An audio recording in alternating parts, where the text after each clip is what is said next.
Mushure mekunge ndanzwa shoko rekutandara naMike Samba, ndakanzwa kuremekedzwa chaizvo kuti ndinge ndiri pano. Zvinhu zvinodadisa kudedzwa navanhu vakuru vakaita saMike Samba. Mai vakakura vachitiratidza gwara, sitakakura tichivaona kubva tichiriona diki diki, and she has been a source of inspiration to a lot of us and helped to shape in our lives.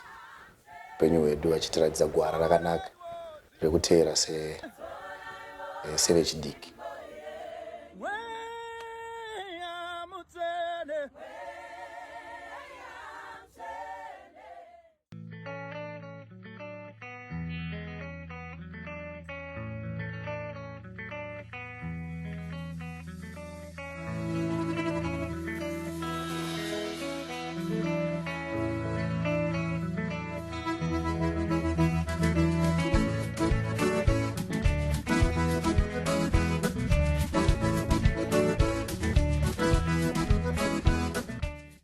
Madikani mfaro wangu kusangana nemi pachikuva chemhemberero tiri muMike Samba Show. Nguva yamanga makamirira, nguva yamunenge makamirira kuona kuti nhasi pananiko. Dodzo rechino chirongwa ndechekurakidza kuti kuZimbabwe tinavo vanozvigona. Zvinombonakidza kuona vedzimwe nyika vachiita nhai, asi zvinobva zvazotipa mufaro wakanyanya kana taona vedu vachizviita. Sati tapinda muchikamu chedu chinorega ende pekutenda kwakaperera kune dande mutande inotipa masaisai ekuti tigone kutandadzana tiri muchirongwa Mike Samba Show. Mike Samba Show is powered by dande mutande. Tinotenda zvakare vavaki vemusha vakativakira musha watigere rino waMambo Space Creatives, tinopa kutenda. Nhasi ndine mujaya wechidiki, rambai muchitandadzana nesu mugonzwa kuti ndiani anobata sei. Wakadii kumanangu? Tiri pamwari. Ndinofara zvangu. Kwawabva kwakadii? Aiwa, kwakomborerwa. Aiwa, ndinotenda. Ndoziva kuti vanhu tinokuona imo mumasaisai mumhepo imo tinoziva zvakati kuti nezvako, asi kana muridzi wauya wenyaya tinonzwa chokwadi. Ndoziva kuti kune mazita mamwe madunhurirwa, mamwe pastage, mamwe ekumba, asi kana ndati zvisume kunyika, iwe unonzani? Ini ndinoitwa Joshua Gareth Mutima, tiro zita rekuberekwa. Tinokutenda. Yes. Ndinoziva kuti unoimba mukwaya ine mukurumbira. Chimbotipa kanhurondo kako kadiki diki, nokuti hauna ngofuma wapa stage. Yeah. Zvakafamba sei kumashure uku kwakamira sei? Right, Unveiled, The Unveiled. Group ratakatanga revasikana nevakomana vechidiki. Vanofarira kurumbidza Mwari through zvipo zvatikapiwa naMwari zvokuimba. Takatanga muna 2020.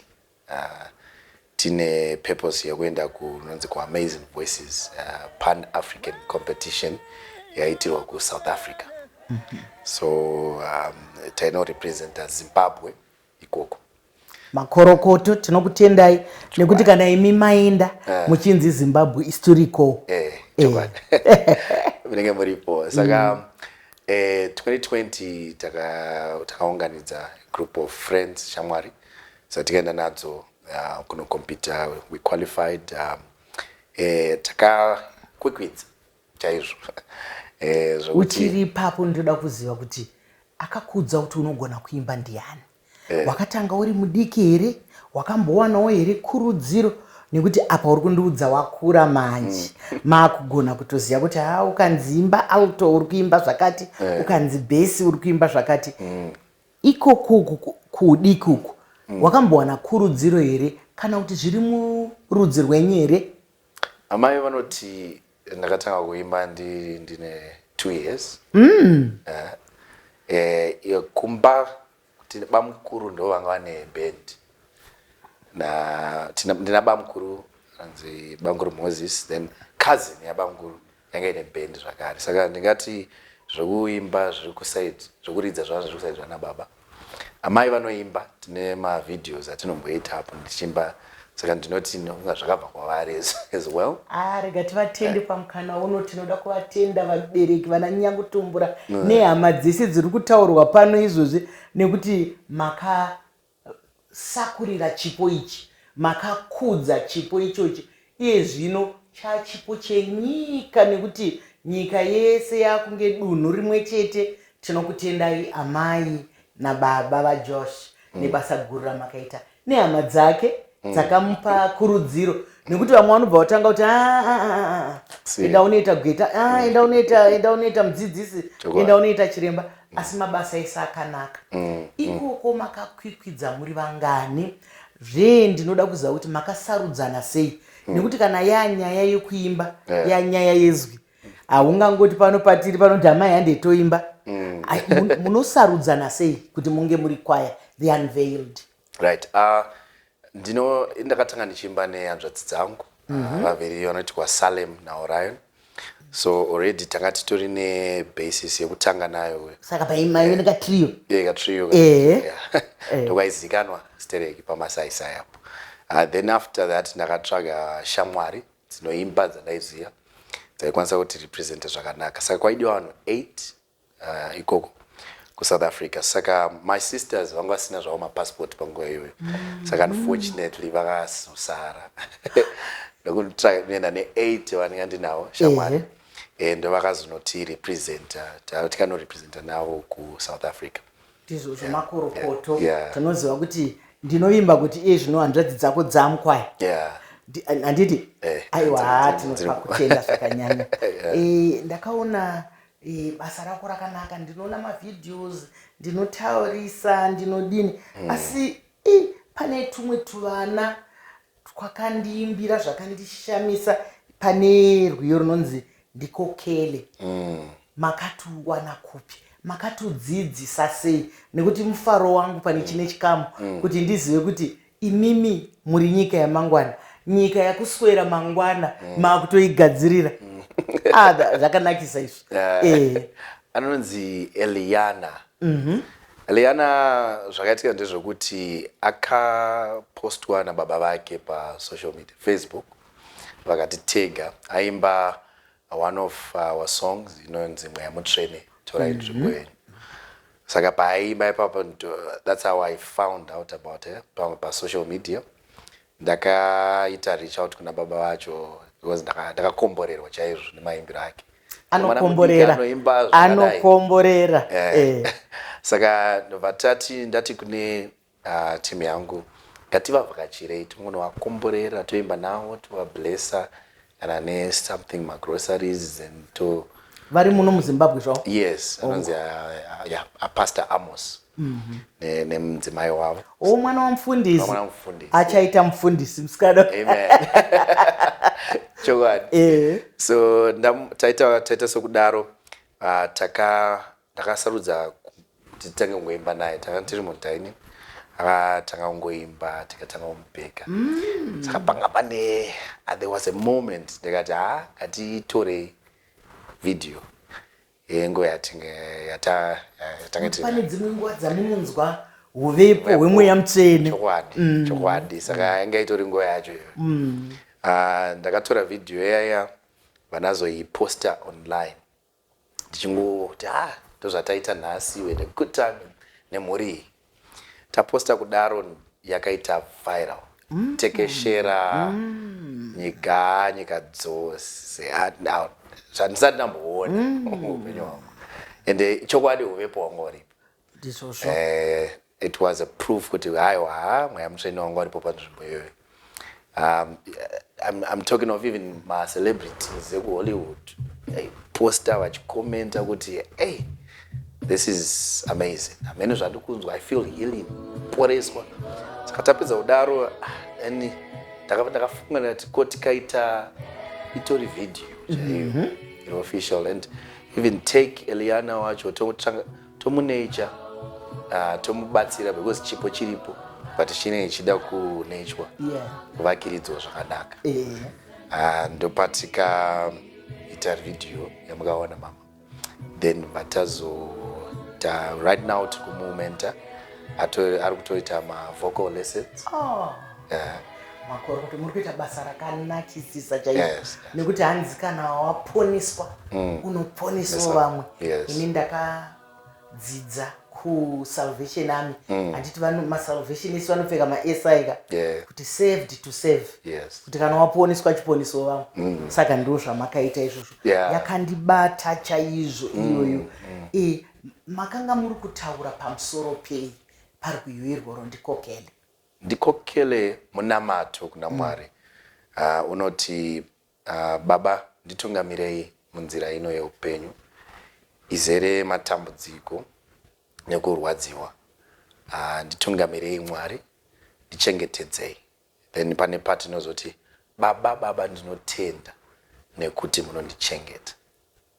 Izvozvo rudaviro rwakakura, rudaviro rwakanaka rwokuti munhu ari kumbotanga ataura vadi vatariri nevateereri zviri kutaurwa naJosh panapa ndezvechokwadi kuti dzimwe nguva unombopinda kunge wapinda mugomba, dzimwe nguva zvombodini, asi kune muchengeti watisingaoni, kune ruoko runongotisimudza. Aiwa Mwari ngavaropafadze Eliana ari kuimba zvakanaka. Ndichaenda pamusoro penguva yedu, ndichaenda munziyo dzako dzandagona kusimudza shoma. Tigotaura pamusoro paizvozvo. Handizive kuti paunonyora kana kuti pamunonyora nziyo dzezvitendero idzi munodzinyora makatarisa bhuku dzvene here, kana kuti zvimwe zvacho munofemerwa, kana kuti zvimwe zvacho munorota, kana kuti uvepo hwaMwari yekuti mukasvika panzvimbo munonzwa kunzi bvisa shangu dzako Mozisi, nzvimbo yauri itsvene. Handiitika. Saka ndinoda kuzwa kuti muzosvika pekunyora munenge manzwii? Saka zvinosiyana nofunga mataura zvakati wandei. Iwe nhonga zvaunoda. Ndikani nhonge. Inini personal dzimwe nguva ndinoita kurotswa. Itori melody. Then kana anogona ngatori mashoko. Unogona kutorota tichitoimba. Ndotomuka papo ndotoziva kuti Mwari atondipa nzeru pano. Ndakutonoridza ndichitorekodha kuti ndizvibate ndisakanganwe. Unoziva hope dzinomurongoenda.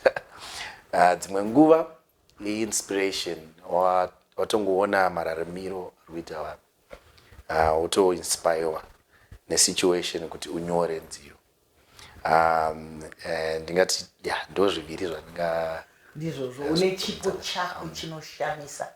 Chipo chako chinoshamisa nokuti vanhu vakawanda vanopirikira nziyo nepasi riripo. Vamwe vanoti ukarota uchimba zvinoreva zvakati, vamwe vanoti ukarota uchimba zvakati, asi iwo unozvitora kuti Mwari vari pano. Mwari vandipa yatingati kuti munhu wese anzwi tune yekuti rwiyo rwacho runofanira kufamba zvakadini. Saka ndinoti makorokoto, ramba wakachengetedza chipo. Hanzi kana Mwari vatipa chipo ngatichishandisei sekuda kwavo. Nekuti tikabva munzira yazvatakapirwa totozonzwa uimba disco diwe unzi asi mukomana aimboimba kauyu. Saka ramba wakachengetedza chipo chako. Ndakaona mune imwe Jesu ndiManuel. Ngatimbopindai mairi chinzwi. Jesu ndiManuel. Ongo. Jesu ndiManuel enge itori melody yandikarota. Saka ndairota kudaro. Ndakamuka ndichorememba chitomudza adzimai vangu ndine melody yandarota yandaroplaya izveso pakati peusiku atojaira. Aiwa ndizvozvo. Ndakatongonoirekodha mangwana makuseni ndopandikafunga kuti ndoimbei pamusoro pano. Saka my burden was to speak about Christ, or to define the characteristics aishe Jesu. Kuva kuti ndimuponesi wedu ndiye Manuel, kuti nguva dzekutambudzika anesu. Kunyangwe tikafunga kuti dzimwe nguva Mwari atisiya, Mwari haangambotirasi. Saka I wanted those words to be on the song. Saka pandikatora melody yangu pandikatanga kunyora mazwi. Ndanyora mazwi ndinofunga kuti ndapedza kudaro ndinotanga kufunga ndiani angakwanisa kuburitsa yatinoti nature of the song. Saka handiti nokuti rwiyo rune chimiro charo. Saka imwe muchida kuona kuti angaburitse chimiro cherwiyo sezvamuri kuda ndiani. Yes. Handiti because ndini ndarota ndichaimba ndikatongodaro ndaatovhiringidza because Mwari anotipa nziyo kuti tizopa vamwe. I'm just used as a channel inokwanisa kuzospread. Saka ndatora song ndawana character inonyatsoburitsa nature of the song, ndiwa ndinotora pa assignment kuti iwe ndiwe uchatungamira nziyo. In this case anga ari Adonai Chifura. Nepakatoyo kustudio ndatomudza yakatonyatsobuda nziyo kuti sekuiona kwandikaita ndowabudiro aita. Tinotenda Mwari. Tinotenda Mwari nokuti dzimwe nguva zvatinorota unotadza kuti zvakamira sei, asi Mwari vane gwara ravo, Mwari vane nzira yavo. Saka mhari idzo dzamuri kuita nenziyo idzodzidzi zviri kubatsira. Ende ndinoimba kuti ipapo paunenge uchiti uri kurota, ndinofunga kuti unenge watoshanyirwa uvepo hwaMwari watambe tichataura patatanga chirongwa kuti kune zvimwe zvinhu zvausinganzwisise wega kuti asi izvi ndazviita sei, zvauya sei. Ndizvozvo padiwa tarire kune uvepo hwaMwari. Hatina mhosva nechitendero chenyu chamunopinda, nekuti zvitendero zvese zvakangonaka, zvese zvinotarira kuti kudenga kune munhu. Saka uvepo hwaMwari hwekuchitendero chenyu rambai muchiutedza iwapo. Asi pano tiri kutaura chitendero chechiKristu, nokuti ndiri kuona uchiti Jesu ndiManueri. Nokuti kune vamwe vanhu vanonzi ana Manuel kana kuti Emmanuel vasingatomboziva kuti izita rasekuru, izita ramudhara. Iwo ngati kudii pazita iri rinomborevei kana tikanzvera kuchitendero chechiKristu? Emmanuel, Emmanuel zvichireva kuti Mwari anesu, Mwari, God is with us. Saka I think it is very simple, that kuti God is with us. Mwari anesu. Isimba radzo iyoyo kuti Mwari vanesu. Saka mukurwara, mukufara, mukutambudzika, mushuviro chaidzo, Mwari vanesu. Ndiri kuona nziyo dzako dzinoenda dzichidzika-dzika, nziyo dzako dzinoenda dzichidzika-dzika, asi chakabata maziso angu utsanana, kakuchena, kamasmarts aka kanotaurwa vadiki kandi ndozvavanoti vanobva vaita zvakawanda kuti amfanwa vachane masmarts. Kakuchena, kakunzwisisa kuti mese munenge makatsvinda sei. Zvakakosha kuti kana muri kushumira Mwari munge muchitarisika zvakanaka. Pane vanoti hanzi cleanliness is next to godliness. And also tinotenda kuti Mwari ndiMwari weexcellence, Mwari even ukapinda mushoko muna Old Testament aitopa mirayiro yokuti isa meters akadai pakati paivakwa temberi. Mwari ndeweexcellence, and God would want kuti zvinhu zvake zvinge zvichipresentwa pamberi pavanhu neexcellence. Saka ndo zvatinenge tichiedza kuvavarira. Mashoko akanaka ekurudziro nechenjero nai hanzi Mwari vanoda zvakanaka, nekuti kana mukanzvera shoko ravo zvinhu zvavo vanozvida nenzira yavanozvida, kwete madhumbu. Munoziva kune vamwe vanhu vekuti hatishori, asi tarisa zvauri kuita. Munombotanga matarisa kana mukambonge makamirira. Indinozvona kuti kana munhu kana ukaenda kubhazi, ngatimboti ukaenda kumabhazi maumbai kana makombi waya, ini ndotanga ndatarisa munhu ari kuzotyaira, ndinotanga ndatarisa, kana ndikamutarisa ndikasagutsikana naye wana rega ndoenda kutoti pane vandakamirira. Saka ndizvozvo zvekuti kana munhu uchinge wakatsvinda, uchinge uri mubasa rako, hapana anombodhauta kuti kana kuti angakahadzike kuti ndivo wamwe unotozoshamisika kuti ndivo. Saka tinokutendai nokuisa Mwari pamberi nokuteera shoko raMwari mumharidzo yenyu. Munotaura pamusoro pemweya mutsvene, nokuti kana tatoti mweya mutsvene tatosanangura kuti kune mweya mutsvene, asi kazhinji kana kuine izvi kune izviwo futi uko. Saka kune imwe mweya isiri mitsvene.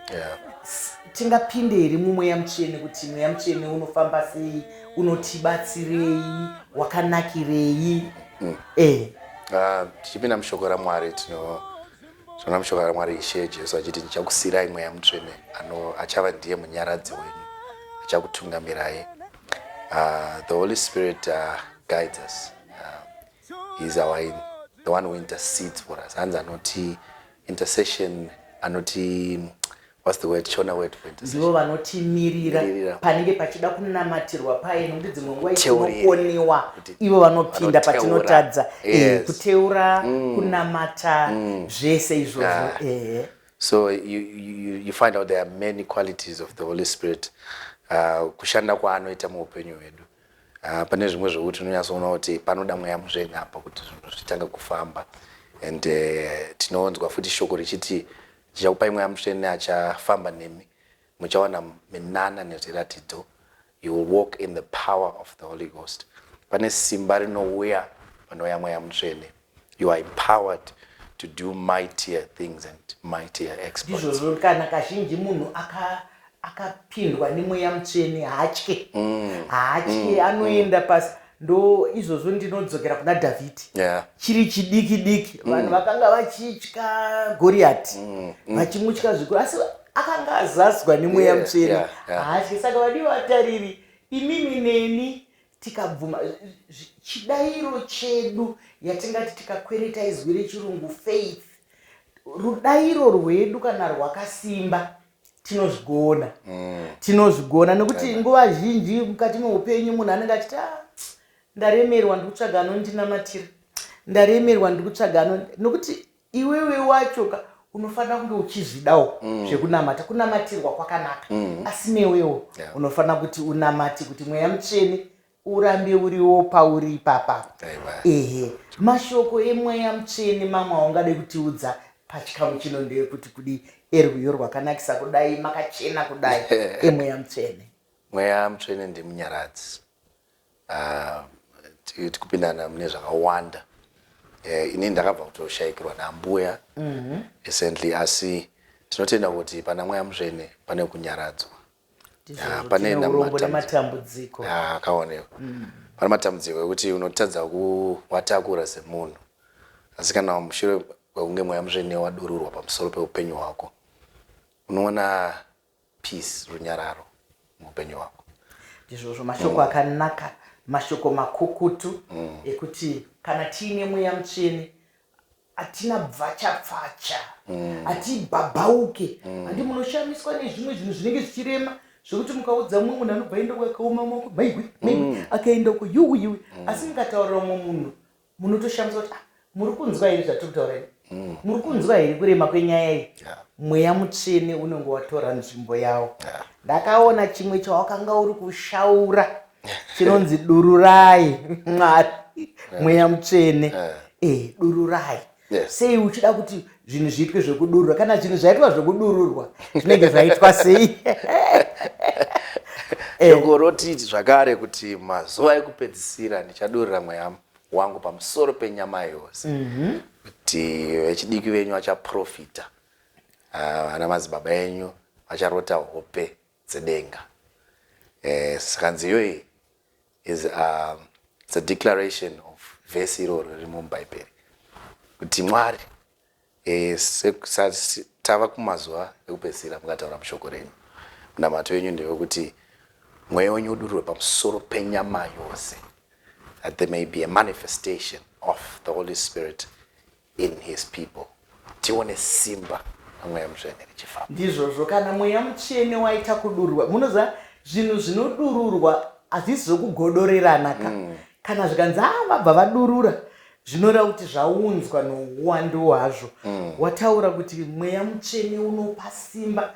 Inini semunhu anoita basa rekukurudzira kutaura mutauro wemuno yose iri 16 kana kuti 16 nekugadzirisa tsika dzedu nenhingi, ndinotaura zvangu kunyange mitauro yevatorwa, asi rangu ndirori basa. Asi inini ndinotorawo kubva mubhuku dzvene kuti musi wePentecost, handiti wakazviona kukosha kwerudzi rwekumba kwako. Vanhu vese vakanga varipo vakazara vaya, vakataura marudzi akasiyana, munhu wese achinzwa mutauro wake, handiti? Saka ipapo panotipawo simba mubasa redu kuti zviri mubhuku dzvene kuti mutauro wako wakakosha. Kana panga paine abva kuAmerica ainzwa chekumusha kwake kana pange angabva kuZimbabwe ainzwa chekumusha kwake saka ndinozvitenda ndiri kuzviona kuti muri kuzviimba muchizvipakurira kuvanhu. Tinotenda. Zvimwe ndiri kuona zvakare kuti pamwe muri kuimba nenguva toramba tichingotenda kwaya unoimba nayo The Unveiled nokuti ine mazwi anenge tsuri, inoimba zvakanaka, ine mharidzo. Vadiwa tariri, kana musati mamboinzwa chimboitsvagai, munozonditenda kuti eya mai makatibatsira tanga tisati tamboona kwaya inoimba zvakanaka kudaro. Hanzi gore rino iyo iri kutaura nguva ino, hanzi gore rino raita sei? Igore rangu. Kasonge naro kuti hayo gore rino zvinotoita chete. Song ndiyo takaita collaboration akabatana na Mkoma Tembalami. Wakandifonera ati ndenziyo ndinayo yandikunzwa kuti imimi timunota tinyatsoita zvanokuda uruzvezvo. Ndataura izvezvo kuti pane vision yaunenge unayo mupfungwa yaunenge uchida kuburitsa kuti uchida kunyatsoona chimiro cherwiyo rworwo. Yes. Saka takasangana tatanga kutovaka song, tikaisa verse yedu, and before you know it takabva tarindisa song tichiti vanhu vadeclare kuti kunyangwe zvinhu zvikaoma sei asi kana Mwari ati gore rino zvinoita chete. Saka panotoda nguva yekuti unofanira kuti usumuka wototi gore rino igore rangu, gore rino inini ndatopinda zvamanje mashoko akanaka isimba radzo. Vadiwa tariri nguzvinzwa zvitaurwa naJosh panoka kuti aiwa zvidungoti tozoona Mwari ndo vanoziva, aiwa ndizvozvo makwenda kusondo munotinamatirawo. Hanzi naMukoma Josh iyemi neni ngatiti gore rino, hanzi zvinomboda kahasha, zvinomboda kahasha. Ini ndinogara ndichitaura kuti kana ivo Mwari vanoda kumbobvunzwa kuti asi hamusi kutinzwa. Nokuti ndogarofadzwa nemurume uye wokunzi wakufa akati zvaita sei? Akaramba akaita ukanharo kake akawedzerwa makore. Saka ndizvo zviri kutaurwa naMukoma kuti gore rino ngatiitirwe richiripo. Vamwe vangati zvinomava kutaura zvegore rino ista muna July. Kuna Mwari zvese zvakaringana. Ngatingoti Mwari vatizururire mukana, vatiitire zvese. Pamusoro penguva yedu tingaenderere mberi, nziyo dzenyu dzakanakisa dzakadini, asi kuimba nevamwe vanhu zviri nyore here? Nekuti vanhu vane hunhu hwakasiyana siyana, vamwe vatane kusuwa, vamwe vanofara, vamwe vanotsamwa, vamwe vanononoka, vamwe vanoita sei. Ini ndakuona ndikati uyu munhu kwaiwe abva asvika nenguva chaiyo. Vazhinji nguva inovanetsa. Saka kana muchiimba makawanda hazvinetse here kukokorodzana? Ngoziyo mama kuti vanhu vanonetsa. Kushanda nevanhu vakati omei. Asi anotenda Mwari ndechekuti kushanda nevanhu vanotya Mwari kunozopfavisa zvinhu. Nekuti nekuti vanhu vanouya vane sekutaura kwamaita mama kuti macharacters anosiyana.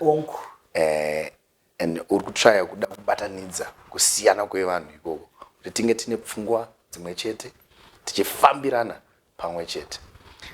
Zvinova zvinenge zvinotinetsei, asi sekutaura kwandaita kuti kana vanhu vachinge vachitya Mwari vanokwanisa kudzoka kumavalues aye kuziva kuti pano tikuita basa raMwari.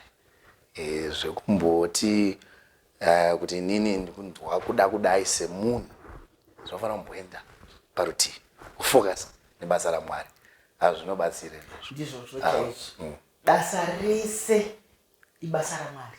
Nekuti hakuna chatakatanga tega, hakuna chatakagona tega. Asi saka zvekunzi kana taziva kutya Mwari, kana nebasa redu tinoriremekedza. Hama dzedu, nyika yedu, zvese zvakatipoteredza ngatizviremekedzei. Ndichazokukumbira kuti undiimbire nokuti ndingabude mizi. Ukaenda usina kuimba izwi iroro ndisina kurinzwa. Asi ndine mibvunzo yandinogara ndichingobvunza vanhu vese. Uri kuona nyika iyi yatambura yese pasi rese yatingati zvedu tikabwereka izwi rechirungu globally nenyaya yemadrugs. Unofungei pamusoro pemadrugs neupenyu hwemunyika medu noupenyu hwenyika dziri kunze? Zvinhu zvinorwadza chaizvo kuti kunyanya vechidiki vari kurasika mumadrugs. Chishuwo changu ndechekuti vakwanisa kunzwisisa kuti there's hope and there's always people you can talk to. Kazhinji kacho vanhu vari kutofesa depression chaiyo inoita kuti munhu azokwanisa kuda kuturira mitoro iyoyo kumadrugs. Asi there's people you can talk to, and above all kuna Mwari wekuturira mitoro. Ini ndakazviona muupenyu hwangu nokuti ndakakurira mugeto. I could have turned out kuva mukomana umbanje ukahede ende zvakatopfava chaizvo kuti ndinge ndichitodaro nekuti unenge wakakomberedzwa nevanhu vakadaro. Asi nenyaya yekuti takakura amai vakatiratidza gwara rekunamata, vakanyatsomira ipapo, and zvakatibatsira kuti tinge tiri patiri nhasi. Tinotenda Mwari nemashoko akanaka anoitawo semharidzo kuti tikatya Mwari zvimwe zvese izvi. Mukoma mataura nenyaya yedepression, kudumbirwa kwokushaya kuti ndoudzani ndoita sei, zvinokufa haisiriyo mhinduro, nokuti kufa kunouraya. Ndosaka muchiona kuti kana munhu achinge azviuraya haadiwe kana musangano make unzi munhu anozviuraya hapinde kana muchechi, munhu anozviuraya hadzoswe kana kumba, anongobva paafira nokuendeswa kumarinda. Saka isusu kurudziro iri pano ndeyekuti madrugs pasinawo, madrugs haana chaanounza kunze kwerufu chete. Mubvunzo wangu wekupedzisira usati waimba ndokuti kusocial media unofungei nayo?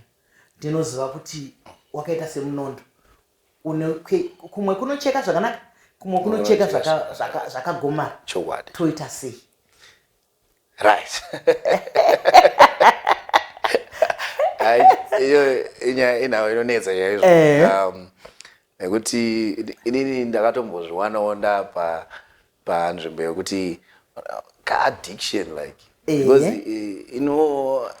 it takes your time, your focus. You can easily be carried away. Nokuti kuyanana kwevanhu kapa masaisai ongo. Saka zvinenge pane zvakawanda zvinokwezva.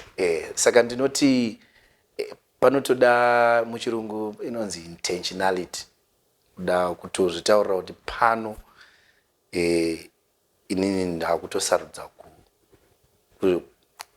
kuzvidiscipline. What's the word for Shona? Kuzviranga. Yeah. Kutoti ndichatozviranga kuti andiite zvakati panguva yakati.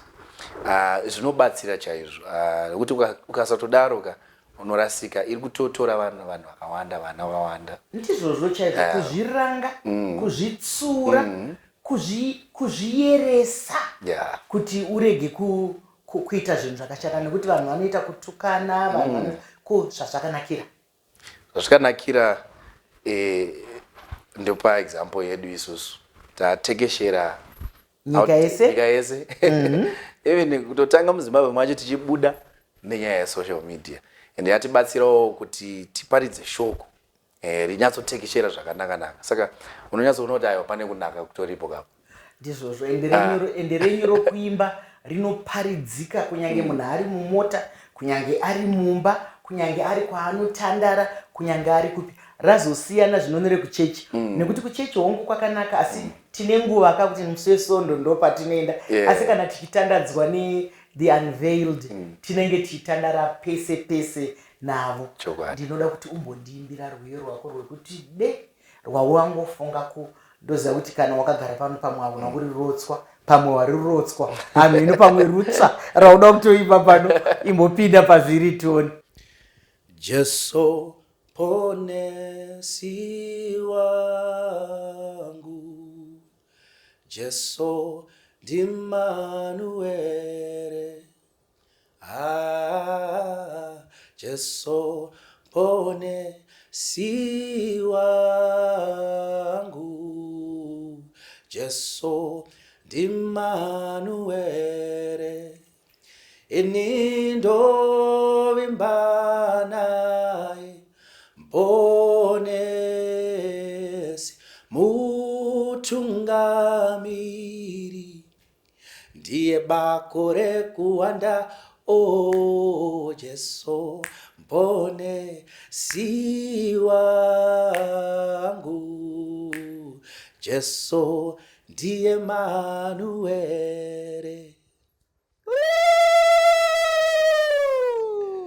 Mupururu unongobuda wega kana zvinhu zvakanaka. Uri kuimba zvakanaka. Ndakamboona kuti makawana mubayiro. Wakanga uri wekuti Nama award. That was our very first award yedu yokutanga. Tichiri vadiki tane 4 years ezvinezvo. Aiwa, nzira yese, rwendo rwese runotanga nechimwe chete. Saka ichocho chamakawana chikuru.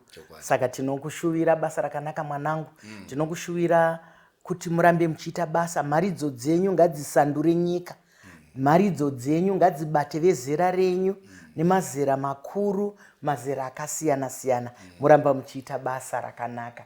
Vadiwa vatariri nevatereri, munoziva kana toita zvinoendeka zvikuru sei tina Josh, chiringazuva chiya chinokwikwidzana nesu. Ndine urombo chiringazuva chabva chatsuka chikakwata, asi hatigone kupedza kana tisina kutoenda vakotsveri vedu vedande mutande vatipa masaisai atanga tichibatsirana nawo kuti tinzwike kwese kwese.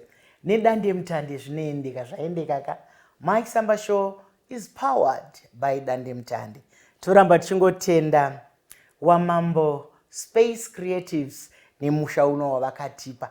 Ko zvakadi kusangana zvakare svondo rinouya panguva imwe cheteyo, chiringazuva chiye chabva chatsvuka chikakwata. Ndinwenyu Dr. Rebecca Chisamba.